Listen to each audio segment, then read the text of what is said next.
અને હવે મારે જે વાત કહેવી છે, આપણા કાર્યક્રમની હાર્દ સમી વાત ઉપર આપણે જઈએ છીએ. જરા કાન સરવા કરીને આ વાતને સાંભળજો. રાજકોટની એક સત્ય ઘટના હું આપની સમક્ષ મૂકવા જઈ રહ્યો છું. સત્ય ઘટના, વાર્તા નહીં, વાસ્તવિકતા.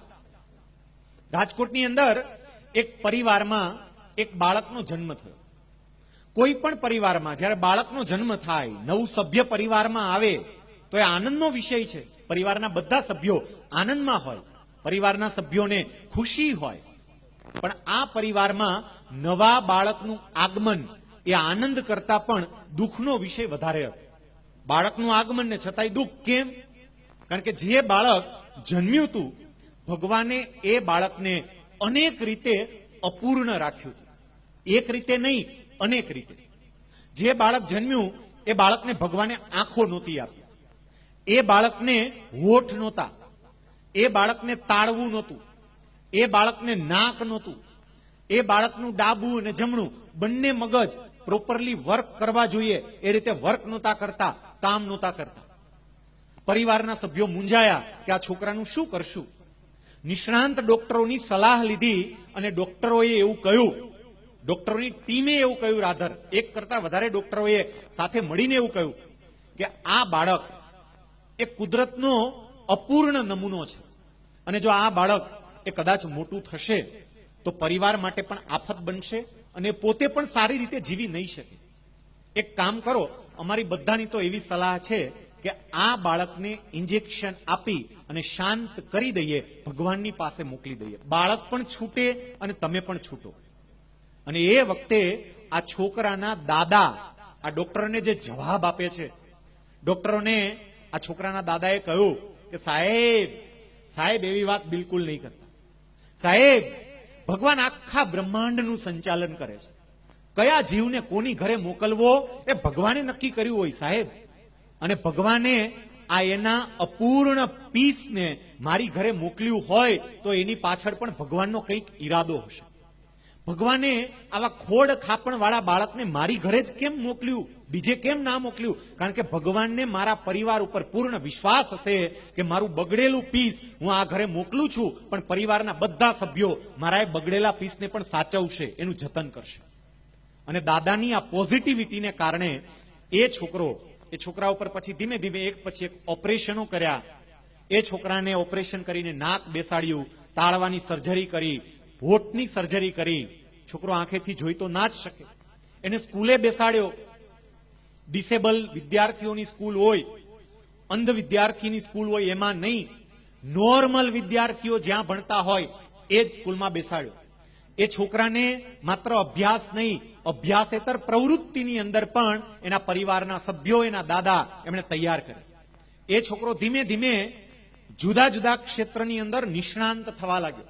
એ સરસ રીતે પિયાનો વગાડી શકે, એ છોકરો સારામાં સારી રીતે તબલા વગાડે, એ છોકરો હાર્મોનિયમ વગાડે, એ છોકરો ઓર્ગન પર પણ સરસ રીતે કામ કરી શકે, કમ્પ્યુટર પણ એક્સ્ટ્રા ઓર્ડિનરી રીતે ચલાવે. મેં મારી ચેમ્બરમાં એ છોકરાને બેસાડીને કમ્પ્યુટર ઉપર શ્લોક ટાઈપ કરાવડાવ્યો છે અને કોઈ પણ જાતની મિસ્ટેક વગર, આંખેથી ન દેખાતું હોવા છતાં પણ કીબોર્ડ પર ફટાફટ આંગળીઓ પાડી અને એ છોકરાએ આખો શ્લોક ટાઈપ પણ, કોઈ પણ જાતની ભૂલ વગર. આટલું નહીં, આ છોકરાને શ્રીમદ ભગવત ગીતાના 700 શ્લોક કંઠસ્થ છે. 700 શ્લોક. એકો એક શ્લોક શુદ્ધ ઉચ્ચાર સાથે બોલે. હસ્વ આવતો હોય ત્યાં હસ્વ, દીર્ઘ આવે ત્યાં દીર્ઘ. શુદ્ધ ઉચ્ચાર સાથે શ્રીમદ ભગવત ગીતાના એ શ્લોકો બોલે અને 700 શ્લોકમાંથી કોઈ પણ શ્લોક એને કહેવાની છૂટ. આ છોકરો સારામાં સારો ગાયક બન્યો. એટલું સરસ ગાય, અમુક ગીતો પ્રોફેશનલ સિંગર પણ ગાવાની ના પાડી દે કે આ ગીત અમારાથી નહીં ગાઈ શકાય, એ ગીત આ છોકરો ગાય. એને કોઈ પણ પ્રકારના તમે ગીત આપો, સામે તમને નોટેશન તરત જ કહી દે, ઇન્સ્ટન્ટ. જેવું તમે ગીત બોલો સામે નોટેશન. તમે કોઈ પણ રાગ બોલો સામે તરત જ એ રાગ કે એ રાગના જે કંઈ પણ સુર હોય એ તમારી સામે વહેતા મૂકે. આ છોકરો એના એક નહીં, જુદા જુદા 13 થી 14 જેટલા વન મેન શો આના કરતા પણ મોટા મોટા હોલમાં થયા કે જ્યાં 3 કલાક સુધી કોન્સ્ટન્ટ આ છોકરો ગાયા કરે અને પબ્લિક બેસવાની જગ્યા ના હોય તો ઉભા ઉભા 3 કલાક સુધી આ છોકરાને સાંભળ્યા કરે. અને હવે સૌથી અગત્યની વાત, જે છોકરાને ડોક્ટરોએ એવી સલાહ આપી હતી, એટલે કે છોકરાના પરિવારજનોને એવી સલાહ આપી હતી કે આ છોકરાને આપણે શાંત કરી દઈએ, એ છોકરાને ગયા વર્ષે ભારત સરકાર તરફથી રાષ્ટ્રપતિ દ્વારા આપવામાં આવતો સર્વોચ્ચ એવોર્ડ, બાળકોને જે સર્વોચ્ચ એવોર્ડ આપવામાં આવે છે બાલશ્રી એવોર્ડ, એ બાલશ્રી એવોર્ડથી આ છોકરાને સન્માનિત કર્યો.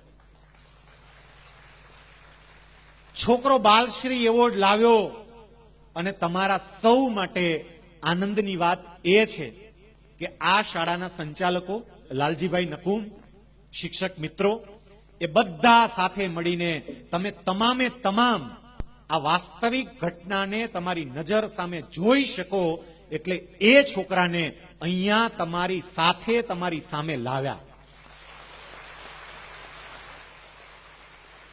હું જે છોકરાની વાત કરું છું એ છોકરો અહીંયા અત્યારે આપણી સાથે જ છે. હું વિનંતી કરીશ ઉત્તમ મારું અને એના દાદા કુંવરજીભાઈ મારુને કે અહીંયા મંચ ઉપર આવે અને આપણે જોરદાર તાળીઓ દ્વારા આ રાષ્ટ્રપતિ ચંદ્રક વિજેતા વિદ્યાર્થીને સન્માનિત કરીએ. ઉત્તમને આપણે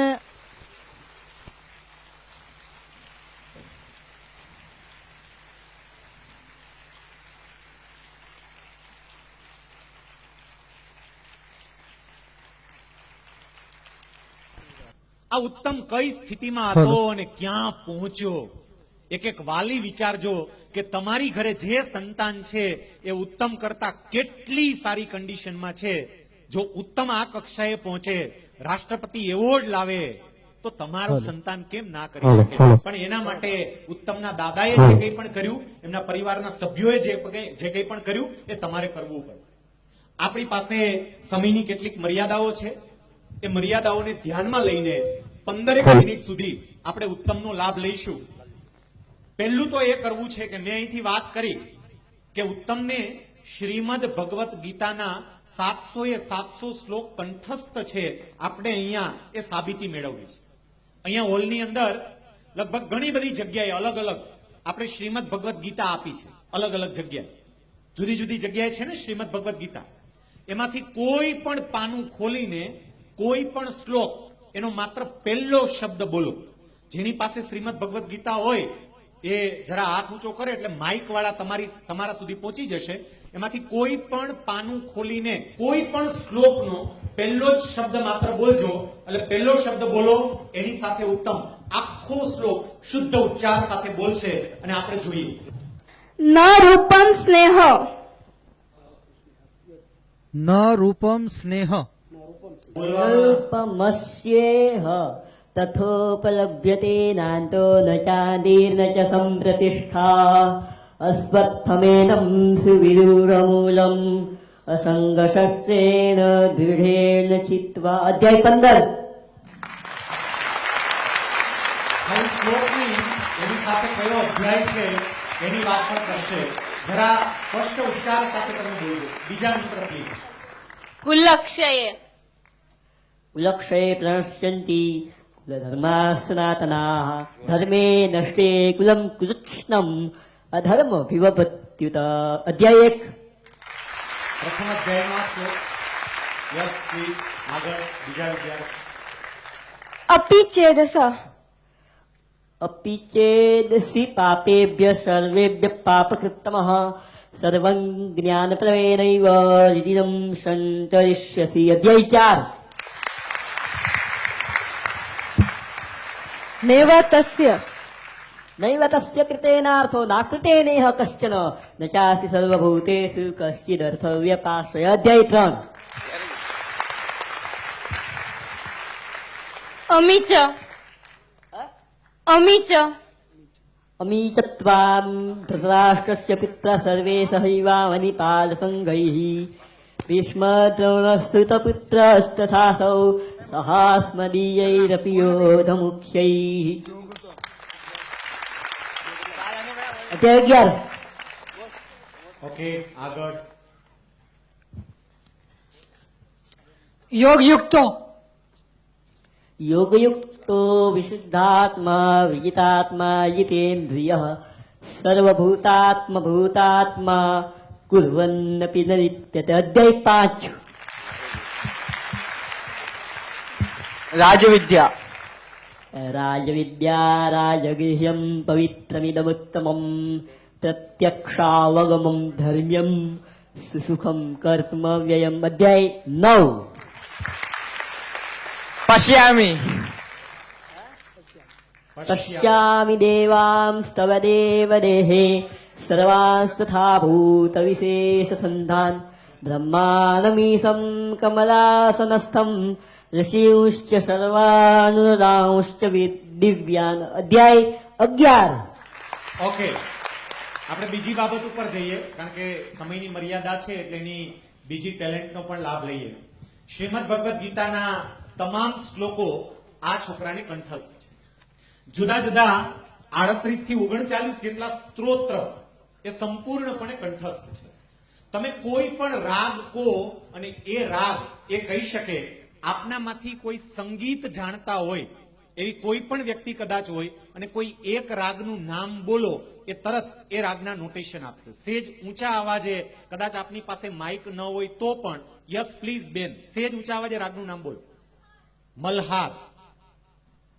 सारे पम पनि सा सारे पम पग रे सा। યસ, બીજા કોઈએ કઈ? યસ. सारे म पध सा सानी द प मगरे सा। યસ, એક ત્રીજું કદાચ હજી લઈ લઈએ જો કોઈને ખ્યાલ હોય. યસ. ભૈરવી. सारे ग म पध नि सा सानी